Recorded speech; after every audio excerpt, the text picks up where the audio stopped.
Welcome to another episode of Much Ado About Economics. Today we have some special news. We have our first guest. I don't know if you might want to. He's hidden behind the camera, but he's sitting very comfortably right now. Okay.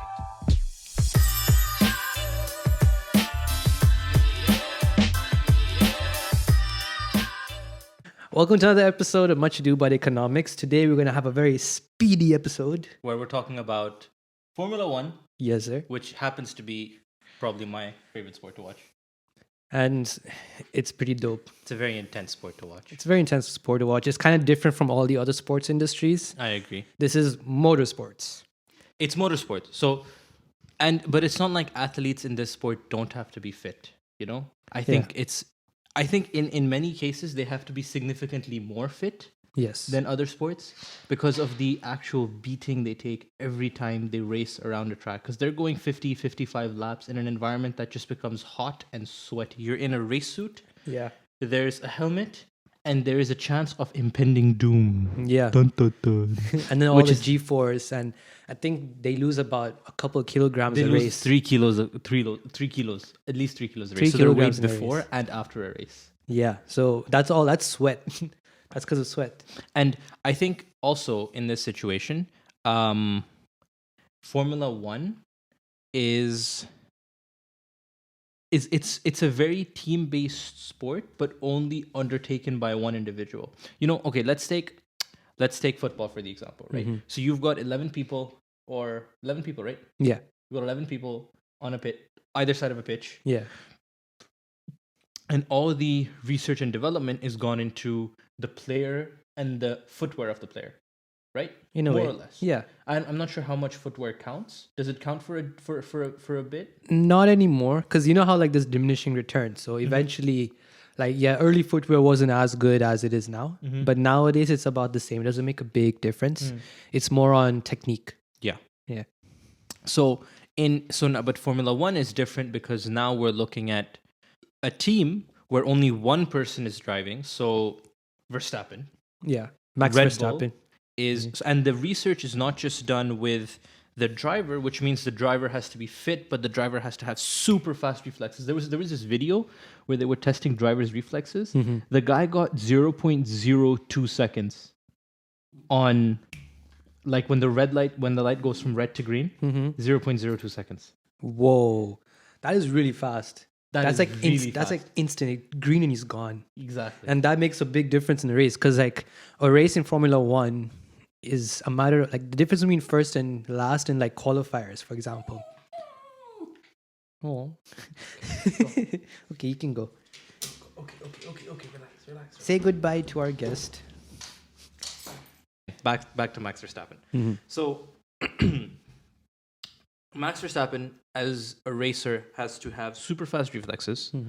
Has to not only be able to at the slightest eye movement, he needs to be able to understand everything that's going on around him. Yeah. Which means these cars that are worth millions and millions of dollars, because the amount of research that has been put into these cars, into how aerodynamic they are, into how quick they are, The engine, the chassis, the aerodynamics, and also the premise and within they have to work with, because they have limits. Yep. And they have requirements that they have to fulfill. I feel like Formula One is one of the sports that is almost very heavily regulated. I don't think there are any other sports that are as regulated as Formula One is. I actually agree with you, because every few years they have this thing called the Concord Agreement, which basically outlines the do's and don'ts and the professional standards. But more importantly, how the car is going to be made, what are the requirements it should have, and what it cannot have that's deemed illegal, which changes every few years. It changes every few years. And also at the same time, safety, because that's the number one thing that FIA, the governing body FIA, looks at is the car safe enough? Because of how many times, you're going at high speeds around a corner, anything can happen in a car that's stripped down to its bare necessities. Exactly. Honestly, these cars have almost nothing on them, but they're so light and they're so powerful. And if anybody knows about engines, Formula One cars are limited to 99,000 RPM V6 engines. Yeah, so V6 twin turbos. Exactly. That's what they use. That's what they use. Yeah. And with a mild electric sort of flavor to it. Yeah. Okay, or a mild hybrid sort of flavor to it. Which means that you can only pull out so much power from a car. Yeah. Right? The rest of it is based on the driver's ability, the way he can corner or she can corner. And the tuning of the car, of the output, Yep. of the engine that caters to the driver. And then it's also based on the road, it's based on the weather, it's based on the wind, it's based on how the apex you hit when it turns, everything. There are so many things that go into just a Formula One race. Right? And the thing about Formula One, and not just Formula One, but also motorsports generally, is in most sports we look at is just about the athlete, the player. But here it's about two different things. It's about multiple different It's multiple things, but more likely on the track it's two things. It's the driver and the car. And Now the team behind the driver. The team, yes, because the team is behind the building of the car, the strategies, the pit stops. The pit stops. I think that's fundamental. That's also very fundamental. Just like the strategies they use. And because of that, like it's like you could have a good car but not a good driver. You could have a good driver but not a good car. Yeah. It's a matter of finding the right balance between skills 100%. and technology. 100%, yeah. And that's what makes the sport even harder. Because you need to be able to beat out every team, but you can't copy every team. So you have to be ingenious with every solution, and every year the cars just get better and better and faster. Like if you just look at this recent race between Lewis Hamilton and Max Verstappen. It was 0.7 seconds. And the reason it was that difference is because apparently Mercedes has a slower car this year. Mercedes has a slower car this year, but And Hamilton, Max Verstappen is a top tier driver. he is a top tier driver. But we're looking at almost like two of the greatest drivers this season and even last season. I mean, Lewis Hamilton, one of the best of all time. He equals Schumacher's record. So it says a lot about him. But at the same time, it's just a perfect marriage of car and man. And 100%. That's what it is. Like That's if what it the is. car was built for him and it was built perfect and he was able to make it his own. And that's how he earned 40 million a year. Exactly. And like in a way, I think Formula One is also one of the more expensive sports. In the sense that, okay, yes, in other sports, it does cost a premium to buy players. It costs a premium to run a team. But in Formula One, it's a premium to get the driver, but then you invest so much money behind the driver, then you invest so much money behind R&D. In terms of Formula One, so in many sports, there's this pay to win kind of trend that's coming. Like you look at Manchester City, you look at PSG. That's sports. In Formula One, it's not pay to win; it's pay to play. You have to be able to have the backing in order to even compete in the sport. 100%, yeah. And right now, like this year, they put a cap on the expenditure, 145 million. That is still a lot of money. That's a lot of money. You could buy a whole football team, like You could buy mid-tier. You could fix a lot of the economic problems in the world with 145 million. There you go. And that's 10 teams doing 145. That's 1.4 billion. Well, okay, so it's not really 10 teams, right? It's more like like certain teams are owned by other teams. So for example, AlphaTauri is the sub team of Red Bull? Red Bull. Oh, Peter Gasly's on that team, right? Yeah. Yes. Peter Gasly is actually a beautiful driver. The way he puts the car on the track is quite something. Oh yeah. He's had some great moments. And in that car too, like but for some reason Red Bull doesn't want to use him. They Because use I think Sergio Perez what instead. Red Bull really wants to do is Red Bull.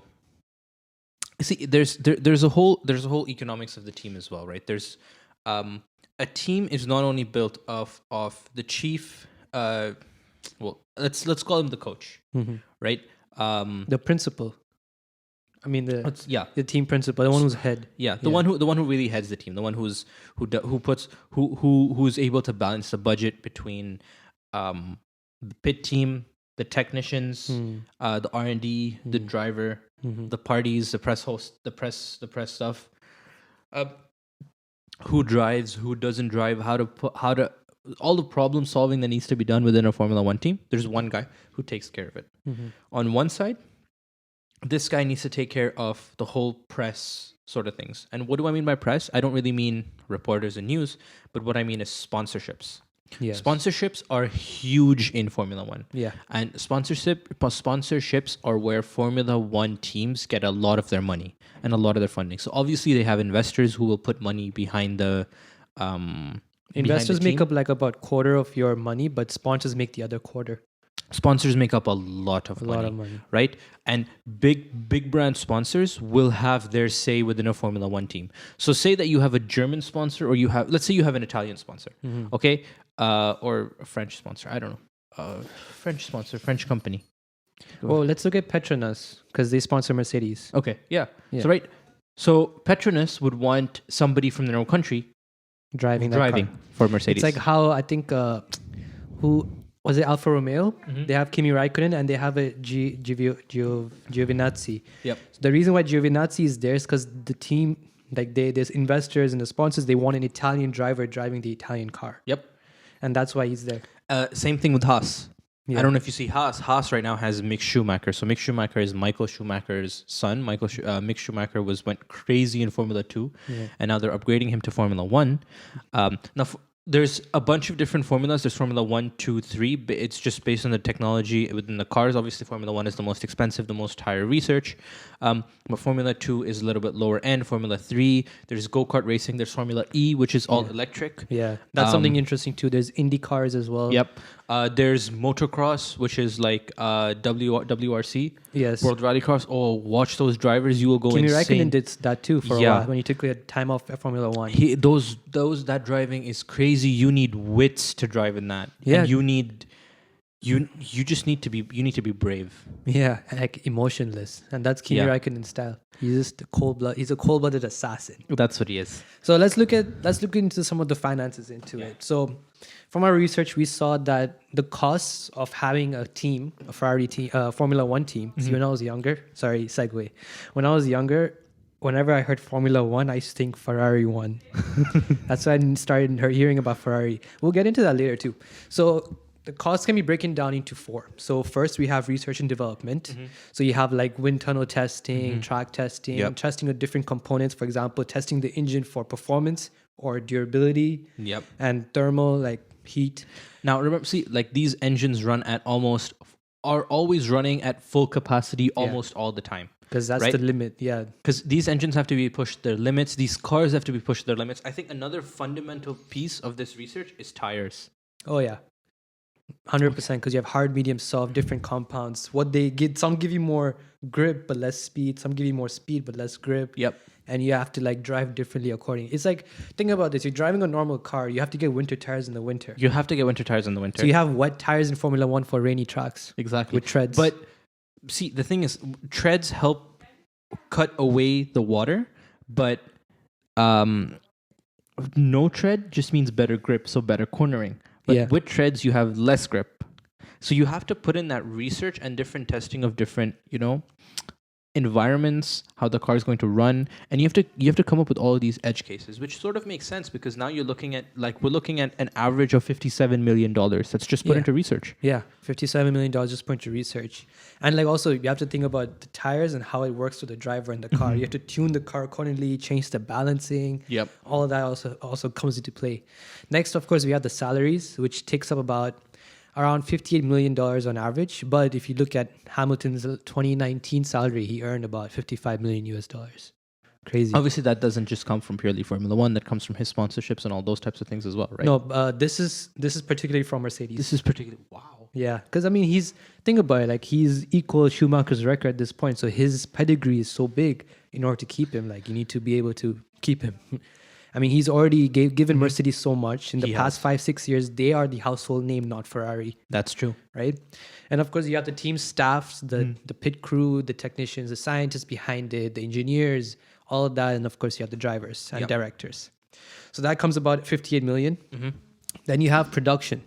So you have the manufacturing, engine, and other key components, the turbo. You need to because you need to have 3, 4, 5 different cars. And you have to, and then the materials you use, you need to do research in that, like carbon fiber. They found a way to be able to, when the wind hits the fiber in a particular way, it bends in a particular way, so you could get a different kind of aerodynamic advantage and stuff. It's weird. It's crazy. The intricacies that they go to get an advantage is crazy. Back in the day, the most back in the day, you read about the most bizarre things they've done. They tried having 6 wheels in a car. Yeah. That's crazy. That is crazy. There's another one, they tried to have a although they've fan done in it the now. back. They've done it now with the Mercedes 6x6. That's a 6-wheeled machine. No, like in the Formula One? No, not in Formula One. I'm just thinking talking Formula about One. They tried adding 6 wheels. I'll send you a link. So most of our research came from YouTube. So this time, instead of having resources from like sites and like websites, like articles, I want to post some YouTube videos and then you can fall down the rabbit hole like I did. Yeah. And a lot of my knowledge from Formula One comes from just pure passion. Yeah. Because I like cars are one of my biggest passions. And watching Formula One, I've always watched Formula One. It started from when I had a PSP and my dad got me a Formula One game. Ooh. That's when it started. Did you know there's also Formula One esports? Yeah. I will talk about that too. So next up is operations. Now so when you look on TV, you watch Formula One races, it's like, oh, the pit crew's there, they have their stuff, everything's cool. Yeah. Behind the scenes, the logistics that goes behind getting the stuff from one race to another, the entertainment of different sponsors, the freight trains and trucks and boats, the IT and tech, factory professionals, the fuel, it averages about 50 million a year. That's a season. That's crazy. Now it's interesting that all the head offices from Formula One are all actually around Silverstone. They're in Europe, yes. They're in Silverstone. Even they were before. I think this season there was an American team. There was Force India. Their main headquarters were in US and in India, but they had offices in the UK. You need to, but a lot of the Formula One team's offices are in fact in the UK. Yeah, they are in the UK, and that's where. And actually, if you think about it, most of the tracks around the world are in Europe. Yeah, there's a huge European. There are 2 tracks in Italy. There's one in Spain, Portugal, the UK, Germany, Austria. Yep. So many. And so when the races are within Europe, it's very easy because you can just use trucks. Yep. And they're very cheap. But when it comes down to internet, and that's why also the reason why most of the time the races are every other week or once a month.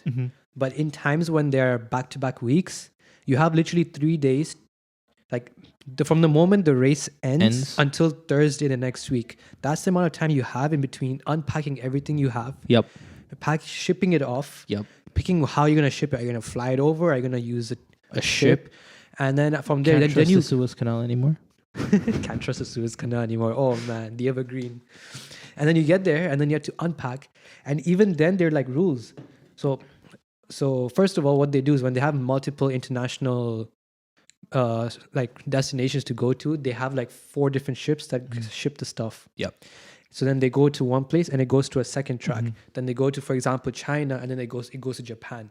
It's really cool. Like the logistics, they start like months in advance planning all that. Yeah. And then, but yeah, lastly, like there's like a system. So the moment you cannot start unpacking your stuff until all the team stuff has been unpacked. Yep. The FIA, for example, has a cargo ship, cargo plane that goes, and the teams have to pay to get a spot. And then they go there, and then they have like a day to like do like the main stuff.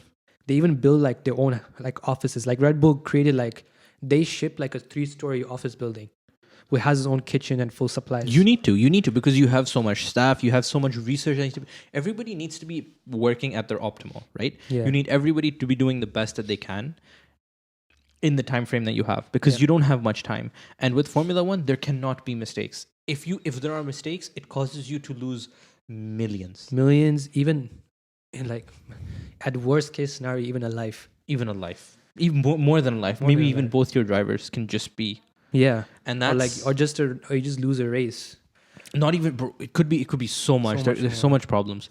But like with everything, there's risks and rewards, right? And they've studied that with economics. We try to hedge our risks the way we do with stocks, the way we do with other things. We try to hedge our risks. I think Formula One also tries to hedge its risks as well by putting in so much money behind the drivers and the insurances, the way they build the car, so that the car when it hits on impact, it crumples in such a way that the car does not kill the driver. Yeah, and the drivers now. Exactly. Yeah. And the drivers, the thing that they put here, that's like a neck pillow in a way. Yeah. Right, to make sure, because when you're turning, right, you go from one turn that's 4 Gs, and then you go straight to the other side that's at 4 Gs. Your body can't handle. Your neck will snap at that. Not rate. just that, like drivers go through neck training.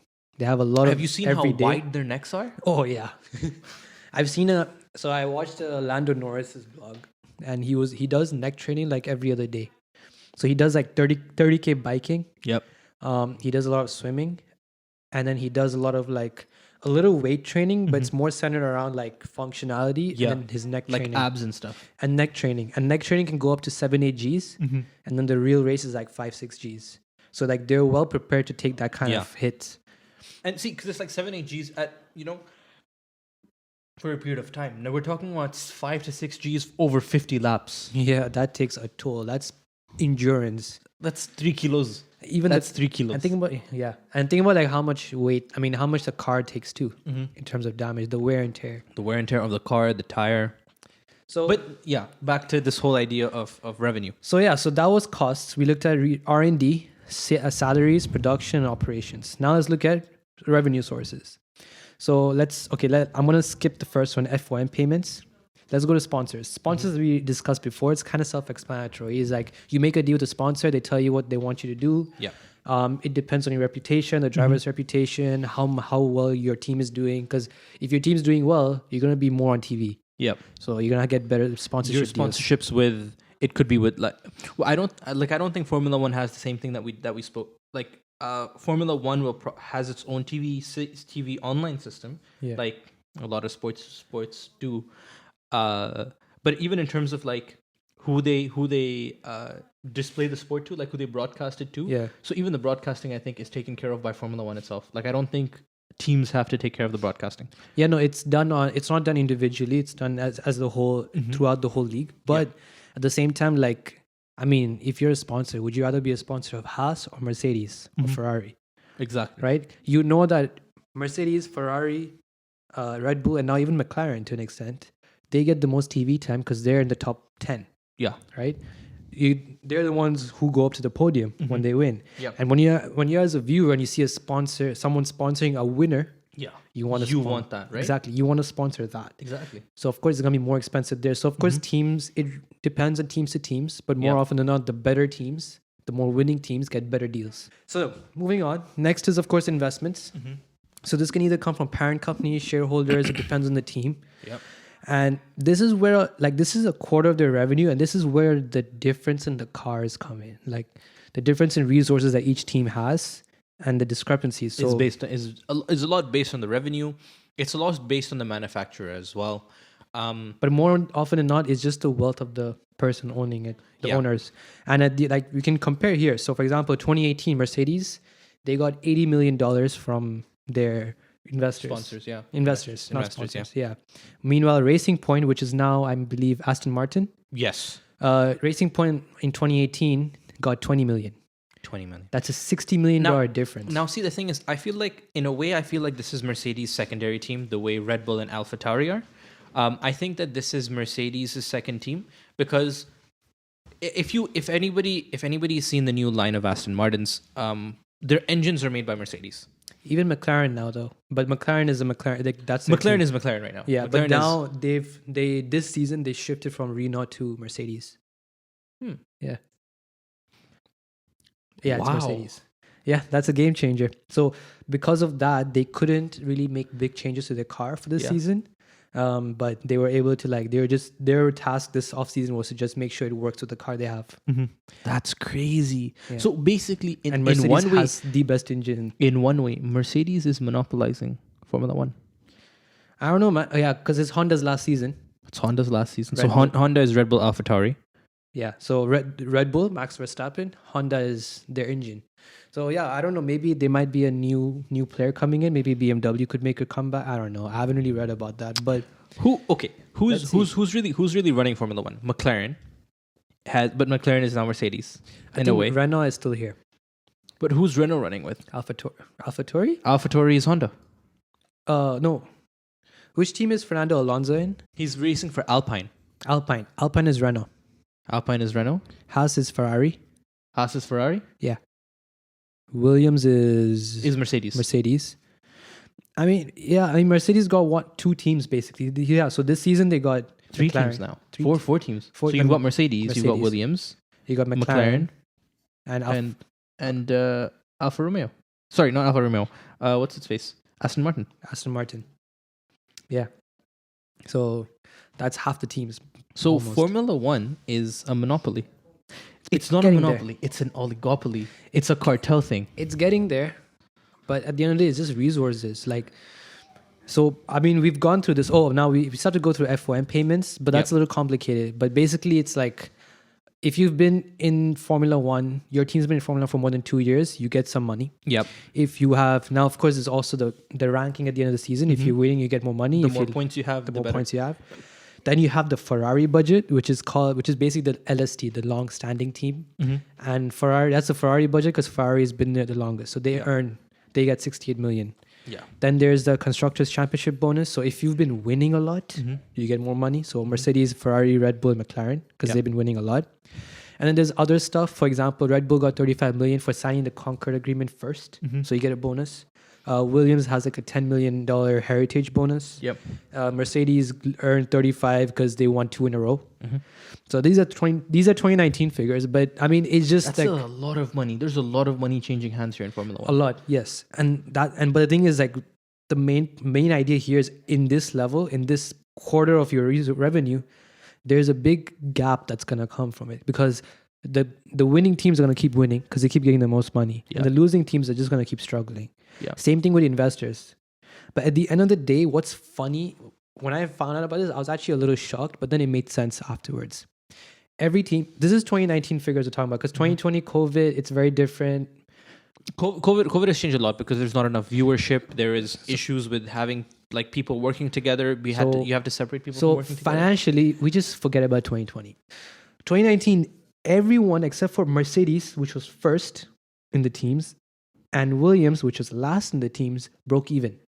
More or less, just broke even. Mercedes made a loss. Williams made a loss. Now, what's the point then? If you're barely breaking even, year after year, no matter how much money, Mercedes spent about 425 million. Yeah. They spent the most. Williams spent 150. So like, and everyone else in between, all right? But yet everyone just broke even. So they're fully utilizing their resources to get the best out of they can. Why are they okay with breaking even? This is the catch. So if you're going to go right now to go buy a car, you want a Mercedes, why don't you? It's a German car. I mean, preference-wise, of course, there's a difference in preference-wise. Some people just prefer American cars. Ford used to be an engine in Formula One. Yeah. But like, I mean, when you were young, you watched Formula One, you want a Ferrari. But like, and to be honest, if you think of it now, like if somebody said, "Hey man, I'm gonna," like if someone came up to you in like a dark alley and it was like, "Hey man, do you want a Mercedes GTR?" Yeah, exactly. Because like, oh yeah, Hamilton, yeah, and like because like it's a very popular sport, albeit it's a kind of a rich man sport. Not everyone. It is a rich. Not man anyone sport. can just pick up like a football. No one can just pick up a car and start driving. Even go karting. If you want to get into professional go karting, it's 6 figures a year you have to pay. You have to cough up. That's insane. But yeah, at the end of the day, these companies, these teams, they're in here. These investors are in there because they gain a lot of exposure. They do. I mean, I was watching a video about this and I read a comment and someone said, I walked into a store once and I bought I wanted to get an energy drink. Yeah. And it's like, I wanted a Red Bull because I know our Max Verstappen drives a Red Bull. Red Bull just won the championship because Sebastian Vettel used to drive for them and he won. Yeah. I got a Red Bull. That makes a difference for them. That makes a difference. That's That makes a huge exposure. difference. See, because the thing is, like, even when it comes to like sport, like basketball or something, right? And you've got these teams written on there. Sure, everybody sees these teams, but you know that basketball is accessible to you. Yeah, anyone can pick Formula up One ball. is not accessible to you. You know, you can go to the store, buy a basketball, find a public hoop, and just hoop. So now here's the question: the 20 drivers that are there. Yeah. Oh, I actually forgot. My bad. Another source of income for many, not all teams, some teams, especially the lower ranked teams, is driver linked income. What that is the driver pays money to the team so they can drive the car. For example, Lawrence Stroll drives for Lance Stroll is the driver. Lance Stroll. Lawrence is the dad who owns the team. Yeah. He paid 30 million to the team so he could drive. Right? Mazepin. But anyway, the guy who spun around the first lap in Bahrain GP, he also paid to get again to drive. So now the question is, these 20 drivers, are these the cream of the crop 20 drivers? Someone made a comparison with Formula Esports. Okay. Formula One Esports. Okay. They said now there are two major differences that come because of Formula One. Number one, drivers, the quality of drivers. Of course, the top ranks are top rank. They're top tier. No, but okay. But Okay, continue. Secondly, there's a discrepancies in car performance. Because some teams have less money, their cars are not up to the standard as the Mercedes and the Ferraris, right? So now there's a big gap. So for example, this one person, he did a comparison between the qualification times in normal Formula One and the qualification times in esports Formula One, where all the cars are identical. It's down to driver skill. The difference in the esports was about 0.2 seconds, 0.3 seconds. And the difference in Formula One was almost a second. Or just over a second. And in a sports like this, that's a huge gap. See, okay. Now, I think it's a very important question. Yeah. But it is not a question of drivers. It's not a question, I guess, of impotence. If you understand where I'm coming from. When you play with when you do esports, right? Sure, you have the simulator, you have the screens around you, and machines have the ability to simulate somewhat what a car feels like on the road. Yeah. The feeling that you have, or the understanding you develop with a car and the way it grips on a certain corner at a certain speed is very different in reality to how it is on esports. Yeah, 100%. Right? Yeah. So the ability to react and cope with the feeling that you get from the car, so knowing when to put the power and when to take your foot off the accelerator, so in the simulators, very different. It's very different, but they're very close because now they have steering motors, which gives you feedback. They have even in the brake paddles, they have some sort of feedback or like motors that gives you that feel as well. Okay. And on top of it as well, so even nowadays with the rise of VR, the experience is even more. Yep. So, but at the same time, you do make a point that, driver experience, like when you're driving a normal car, there's always that fear as well. When you're driving a simulator, you don't have the fear that, I'm going to crash. Something's going to happen to me. You won't die in a simulator. You will take more risks. Yeah. So maybe you are right in that sense. But at the same time, I do think they're getting very, very close in that experience part of it. But at the end of the day, a car is a car. But I think, but another point that I think is important that we mention is this whole thing, and I think I brought it up previously, is Formula One is slowly and steadily becoming this oligopoly. Yeah. Right? Where you have 2 or 3 very big teams that are going to lead Formula One no matter what. Right? So the question really remains at the end is, who has the biggest wallet? Yeah, that's what it has been all this time. Right? But now from 2022, though, they're having budget caps. So now we're looking at... So now the idea is that there is $145 million. It will change every season, but I think that there's a cap. And I think that's going to bring... I think that will level the playing field just a little bit for the bigger teams. Not immediately. I feel like it's going to take time because, Formula One is not a spec series. A spec series meaning is all the cars and all the technology is on the same footing, on equal footing. It is not. It is not. So I feel like they are trying to make an attempt to at least just even out a little bit so driver skills are more into play. I mean, I'm not saying they're not into play right now. They are, but there are levels to it. You have the top pack that's trying to win races. Then you have the middle pack that's just trying to gain points in top 10. And you have the far back pack that's just trying to gain experience. Right.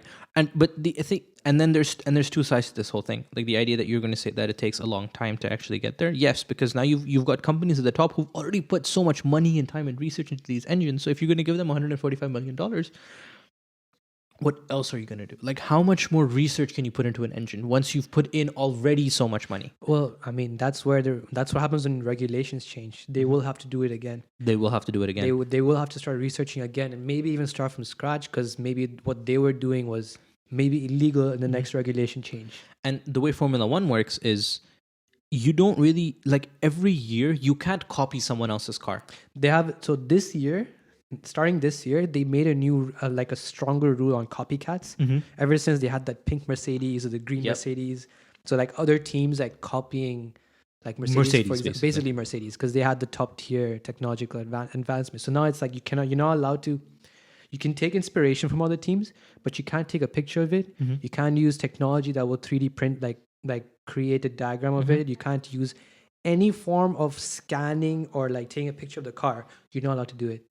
But if you know what they're doing and you can get inspired and make it your own, that's allowed. Yeah. But like there's a fine line. They've There's a they've very made a fine line line, now. yeah. They're like you cannot copy. It's very difficult because every person has their own inspiration, right? So now with $145 million, you're limiting the amount of inspiration that you can put into a car, which levels the playing field. But on the other hand, if you've got the big dogs, right? The big dogs will find means and ways to ensure that the lower level teams aren't performing to the level of big dogs, because right now the lower level teams aren't independent. I think there's only one independent team, and that is Alfa Romeo.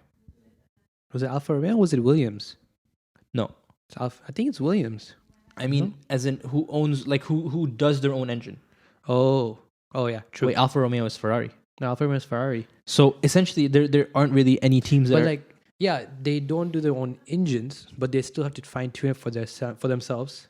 But I mean to the idea that like there is no one team that is just its own team. Like they're all the building teams are everything from subsidiary, scratch, right? Yeah. So the idea is that these smaller teams will probably never even make it up to the big level, just because their top tier teams will not let them. So AlphaTauri will never come and win from Red Bull because Red Bull won't let them. Because as soon as the driver gets good enough, they'll switch them into Red Bull, right? Yeah. Mercedes is going to do the same thing with Williams. So maybe, well, I do disagree with you at the point that there's no space for inspiration. I feel like there's more of a chance for innovation and stuff, because now I feel like the focus will go away from like, okay, we just spend as much as money we can and get all the top tier quality stuff that we can get, to now like, okay, what can we do with what we have, right? It's like there might be more space for innovation, because like aerodynamics and designing the car itself, little changes can shave off like half a second of your car. Yeah. So I feel like that's going to come into play a lot more now, although it already is, but they're already maximizing everything they have. But I feel like they're going to focus more on now just like the build of the car, not just the engine. Because I feel like I would say it's easy. The engine takes about most of the I think it's investment. engine and gearbox. Engine and gearbox takes the majority of the investment. So I think it's still gonna be the same cutoff that okay, most of the money is gonna go there, but now they're gonna get a little creative with the design. I think that's still the possibility. And when it comes down to the subsidiary cars, I don't know. I feel like maybe they could. I mean, what's a solution to that? Like maybe just create a whole different league for subsidiaries, for like a Formula 1A. I think in a way it's more like just additional revenue. Yeah. Because now if you think about it, okay, let's put it this way: AlphaTauri and Red Bull. Red Bull gets 145 million. AlphaTauri gets 145 million cap. Combine it Now together. you merge it. Yeah. So now Red Bull says, well, hey, I'm going to use $200 million, right? Out of which $145 million was for the Red Bull team that they used up. AlphaTauri has $145 million, so they use the remainder. 145 minus 200 million minus 145 million. Is it really? I mean, it's their subsidy. Okay, I know. It's their subsidiary team, is. right? It's their second team, so they Their still run the same, right? So But now is it you've the case for all the teams, or is it just some teams just take their engine, like McLaren? They just make a deal. Okay, we'll take your engine. Yeah, they do take that. They do make the deal to take the engine, but I'm talking about. But see, we can still consider McLaren a top level team. I'm talking about the smaller teams. So like I'm talking about Alpine, AlphaTauri, Haas, those types of things, right? Yeah, and they are. Yeah, like AlphaTauri for sure is a subsidiary team. Yeah, right? Okay. So the idea is that they'll use some of the money from the subsidiary team and put it into the top team research, right? To make sure that the top, because they want to make the top team the top. Yeah. Because that's what the sponsors want.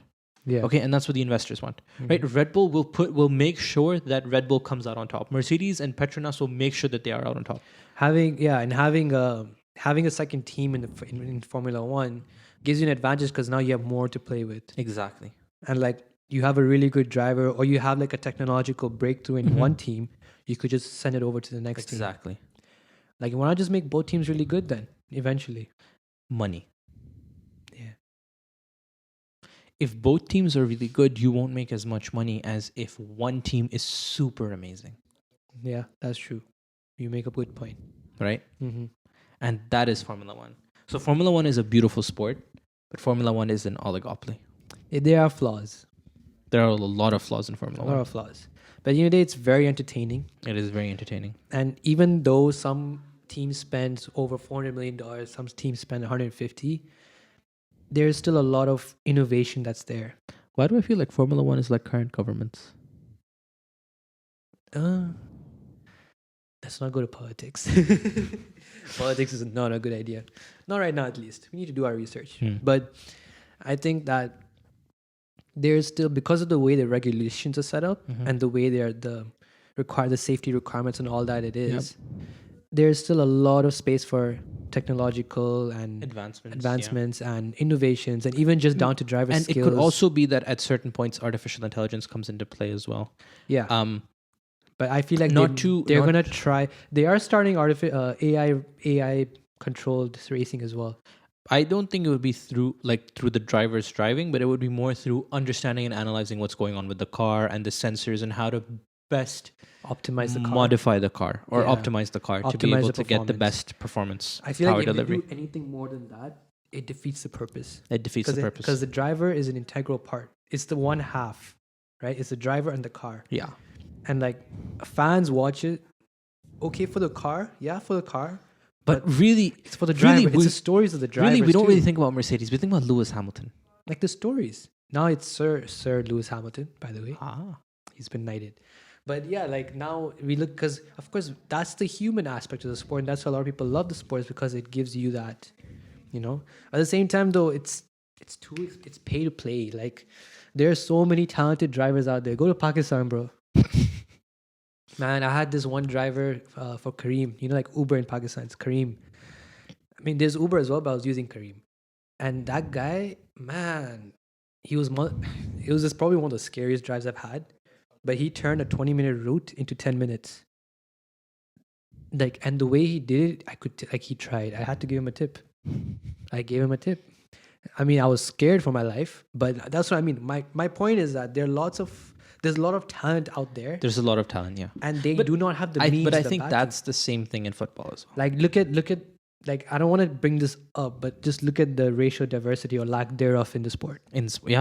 Right? It's very European. It's very European. It's a very European sport. I mean, a few Brazilians, but they probably have backing from certain teams, or they come up to the ranks of like I feel like in the future they're probably gonna have to work for that. So what they can do, or this is my idea of what I would do: Formula One University, and you pick your streams. You want to be an engineer? I mean, it could be like after university or after high school, depending on how it is. But you could you could have a whole university for the sport. I think that exists.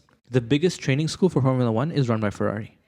And it's a very big school. And a lot of people who graduate from that school end up going into Formula One. But they'll go into different teams. So they can go as engineers, they can go as accountants, drivers, whatever, right? But I feel they like go through that training process. But they need to make it more accessible. And in that way, like if you perform really well, you can get like a quote unquote scholarship. If you want to go into the driving stream, you can get a scholarship. I mean, of course you can pay. Yeah. The amounts can be the same. Like you pay 6 figures for go-karting. You could keep that, but you could give scholarships to the people who you feel based on merit have the talent needed to get into the industry. But even with that, I think there's that cost involved. There's the cost involved of the car. Yeah.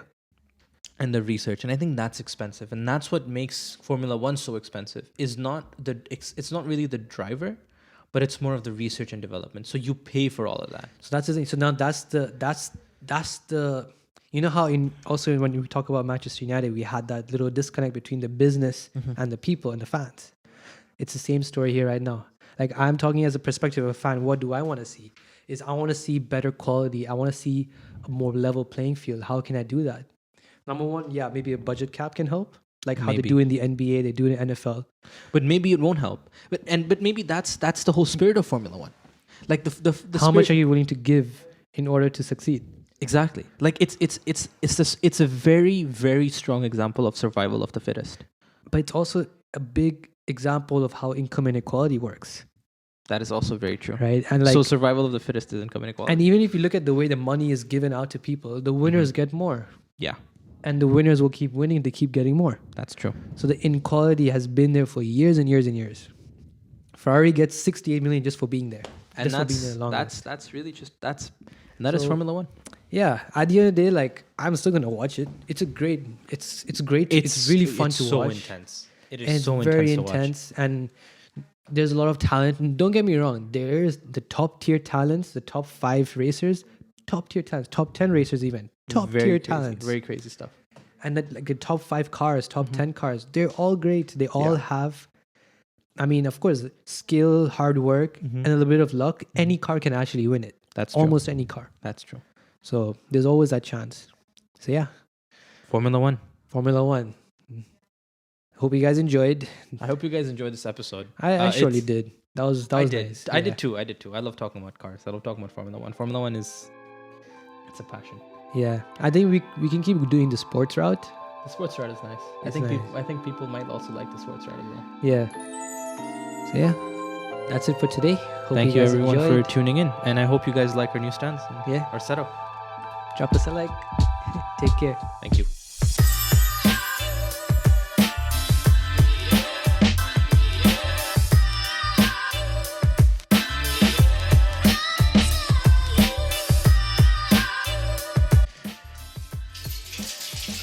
You can hear that. Hello.